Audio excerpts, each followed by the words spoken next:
Consider the nitration of benzene ring mixed concentrated HNO3 and H2SO4. So nitration of benzene ring வந்து நடக்குது. So if large quantity of KHSO4 is added to the reaction.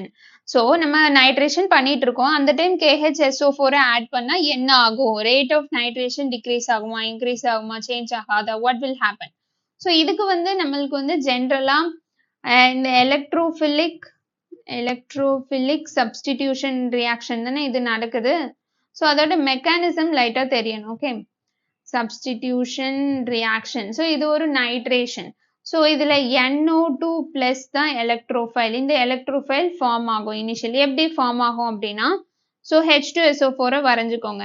S double bond, S சுத்தி maximum 6 bonds இருக்கலாம். Okay, chemical பாண்டிங்ல படிச்சிருப்பீங்கன்னு நினைக்கிறேன். So இந்த மாதிரி இருக்கும். அதுக்கப்புறம் HNO3, maximum nitrogen can have 4 bonds, right?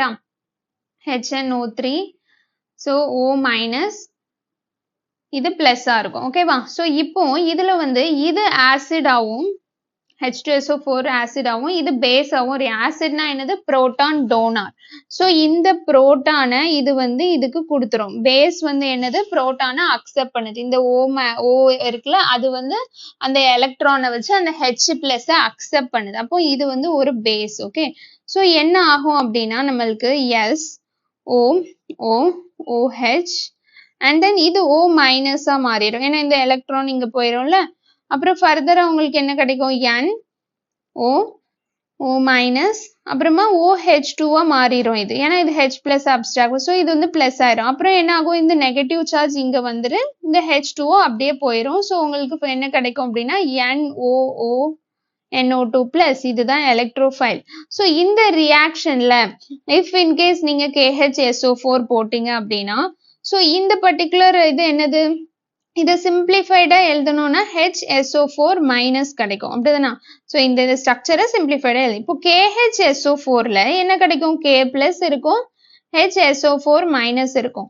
So நம்மளுக்கு நிறைய HSO4 மைனஸ் ஆயிரும். ஆல்ரெடி இது வந்து ஈக்குவலிபிரியம்ல தான் இருக்கும். ஓகேவா? ஸோ நிறைய HSO4 மைனஸ் ஆயிடுச்சு according to Lee Chatelier principal. இப்போ ப்ராடக்ட் சைட்ல நிறைய HSO4 மைனஸ் இருக்கு. அப்போ அதை கம்மி பண்ணணும். இந்த ஈக்குவலிபிரியம் வந்து அது கம்மி பண்றதுக்கு என்ன போகும்? ரிவர்ஸ்ல தானே ரியாக்ஷன் நடக்கும் ரொம்ப.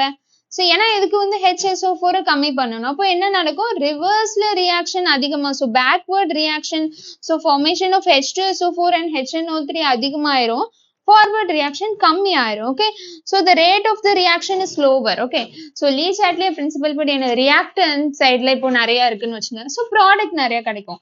ப்ராடக்ட் சைட்ல நிறைய ப்ராடக்ட்ஸ் நீங்க வச்சுக்கிட்டே இருக்கீங்கன்னு வச்சுக்கோங்க. அப்போ என்ன போயிடும்? Reactant side. ஏன்னா எனக்கு ப்ராடக்ட் வேண்டாம்.